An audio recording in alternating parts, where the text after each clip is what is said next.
Episode start होता है, हमें दिखाया जाता है काइन एक मॉन्स्टर से फाइट करता है और उसे बहुत इजीली हरा देता है और फिर वो अपना स्टेटस चेक करता है और देखता है उसका मैजिक 80 मिलियन से भी ज्यादा था। सीन चेंज होता है, काइन अपनी फैमिली के साथ रॉयल कैपिटल की तरफ जा रहा था। ये एक ऐसा इवेंट है जहाँ हर नोबल फैमिली के बच्चे जाते हैं और काइन अब 10 साल का हो चुका है। रेने कहती है कि मैं अब और वेट नहीं कर सकती तुम्हारे साथ कैपिटल में रहने के लिए, तुम्हें बस अपना एंट्रेंस एग्जाम क्लियर करना है और तुम स्कूल अटेंड कर सकते हो। गाम कहता है काइन को अभी 2 साल वेट करना होगा क्योंकि वो अभी 12 साल का नहीं है। फिर काइन गाम से पूछता है कि कैपिटल कितना दूर है। गाम कहता है कि अगर उन्हें रास्ते में कोई मॉन्स्टर्स ना मिले तो वो लोग 1 वीक में पहुंच जाएंगे। फिर काइन मॉन्स्टर सर्च करता है और उसे पता चलता है कि 3 किलोमीटर में एक बैटल हो रही है और वो ये सब गाम को बताता है और उन्हें बचाने के लिए गाम अपने 2 सैनिक भेजता है। पर काइन कहता है कि वो लोग टाइम पे नहीं पहुंच पाएंगे और काइन को खुद जाना होगा। काइन कैरेज से कूद जाता है और उन्हें बचाने जाता है। वहाँ फाइट ऑलमोस्ट खत्म हो चुकी थी, सारे नाइट मारे जा चुके थे, बस 2 नाइट ही बचे थे और वहाँ काइन आ जाता है और उन मॉन्स्टर्स से फाइट करता है। वो एयर बुलेट यूज करता है, एयर कटर यूज करता है और फिर वो देखता है कि मॉन्स्टर्स ऐसी पोजीशन में है कि अगर वो हमला करेगा तो नाइट्स को भी चोट लग सकती है। और फिर काइन अपनी स्वॉर्ड निकालता है और उन मॉन्स्टर्स को स्वॉर्ड से खत्म करता है। फिर काइन खुद को उन नाइट से इंट्रोड्यूस करता है और वहाँ गाम के भेजे हुए नाइट भी आ जाते हैं और देखते हैं काइन ने पहले ही सारे मॉन्स्टर्स मार दिए हैं। और फिर काइन नाइट से परमिशन लेता है और उसे अपने मैजिक से हील कर देता है और डेड बॉडीज को अपने आइटम बॉक्स में रख लेता है। फिर वहाँ गाम भी आ जाता है और वो कैरेज पे लोगों देख के समझ जाता है कि वो सांताना फैमिली का है। फिर उस कैरेज से 2 प्रिंसेस निकलती हैं, प्रिंसेस टेलेस्टिया और मिस सिल्क। काइन और गाम उन्हें झुककर रिस्पेक्ट देते हैं। फिर काइन कहता है कि वो अपने मैजिक से उन दोनों के माइंड को रिलैक्स फील करा सकता है। वो लोग काइन को परमिशन दे देते हैं और काइन अपना मैजिक यूज करता है जिससे वो लोग सच में रिलैक्स हो जाते हैं और वो दोनों काइन का हाथ पकड़ के उसे थैंक यू करते हैं और दोनों काइन के लिए लड़ने लगते हैं। काइन कहता है कि उसे रॉयल कैपिटल जाना है और वो दोनों को भी रॉयल कैपिटल ही जाना था, तो वो उसे कहते हैं कि तुम हमारे साथ चलो और वो काइन को उठा के अपने साथ ले जा लेते हैं। दोनों प्रिंसेस काइन से बहुत चिपक के बैठी हुई थी और काइन को बहुत शर्म आ रही थी और दोनों प्रिंसेस कहती है कि काइन उन्हें प्रिंसेस ना कहे, उनके नाम से बुलाए। फिर वो लोग रेनोमा पहुंच जाते हैं। काइन जाने से पहले उनसे कहता है कि वो उनसे सुबह मिलेगा। टेलेस्टिया कहती है कि वो रात में भी काइन के साथ रहना चाहती है क्योंकि उसे डर लग रहा है और सिल्क भी उसे रोकती है। फिर वहाँ गाम आता है और कहता है कि भले ही काइन अभी सिर्फ 10 साल का है पर गर्ल्स के साथ रूम शेयर करना सही नहीं होगा।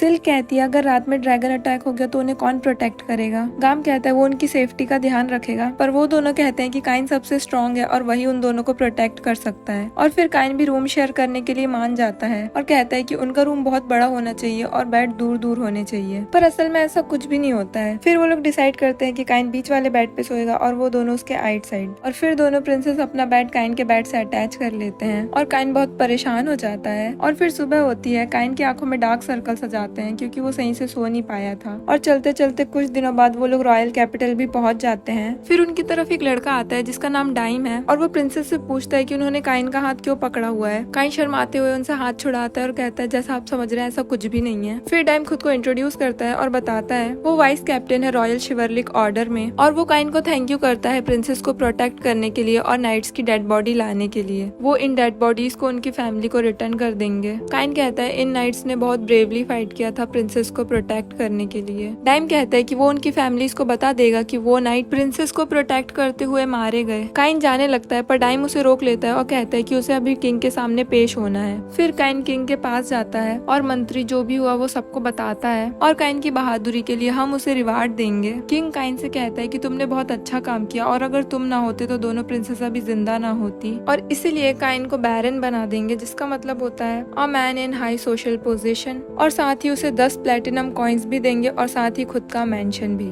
वहाँ के लोग बातें करने लगते हैं कि एक 10 साल के बच्चे को इतना सब देना सही नहीं है और फिर भीड़ में से एक आदमी निकल के आता है और कहता है कि 10 साल के बच्चे को इतना सब देना सही नहीं है और काइन मन में कहता है कि उसे भी ये सही नहीं लग रहा। किंग उस आदमी से कहते हैं क्या तुम उन मॉन्स्टर्स से अकेले फाइट कर सकते थे और फिर वो आदमी वहाँ से चला जाता है और किंग काइन को सिटिंग रूम में बुलाते हैं। फिर काइन और गाम सिटिंग रूम में होते हैं और गाम कहता है मैंने सोचा था तुम मेरे तीसरे बेटे हो पर तुम पहले हो जिसने इतना सब हासिल कर लिया। फिर वहाँ किंग आ जाते हैं और उनके साथ प्रिंसेस भी थी और वो काइन को हाय करती हैं। किंग काइन को थैंक यू करता है दोनों प्रिंसेस की जान बचाने के लिए और हमें पता चलता है टेलेस्टिया किंग की बेटी है और एरिक की बेटी है सिल्क। किंग काइन से कहता है तुमने फ्यूचर का क्या सोचा है। गाम कहता है कि उसे लगता था कि कम उम्र में बैरन उन्हीं बच्चों को मिलता है जिनके पेरेंट्स मर जाते हैं। किंग कहता है काइन मैजिक और तलवारबाजी दोनों में अच्छा है और उसके पास गॉड की प्रोटेक्शन भी है और हमारा किंगडम इतने टैलेंटेड बच्चे को जाने नहीं दे सकता। फिर किंग कहता है कि मुझे तुमसे और भी इम्पोर्टेंट बात करनी है, तुम सिल्क और टेलेस्टिया से रिश्ता पक्का कर लो। काइन ये सुन के हैरान रह जाता है और दोनों प्रिंसेस बहुत खुश हो जाती हैं। फिर किंग कहते हैं कि जब तक तुम बड़े नहीं हो जाते तब तक तुम्हारी शादी नहीं होगी,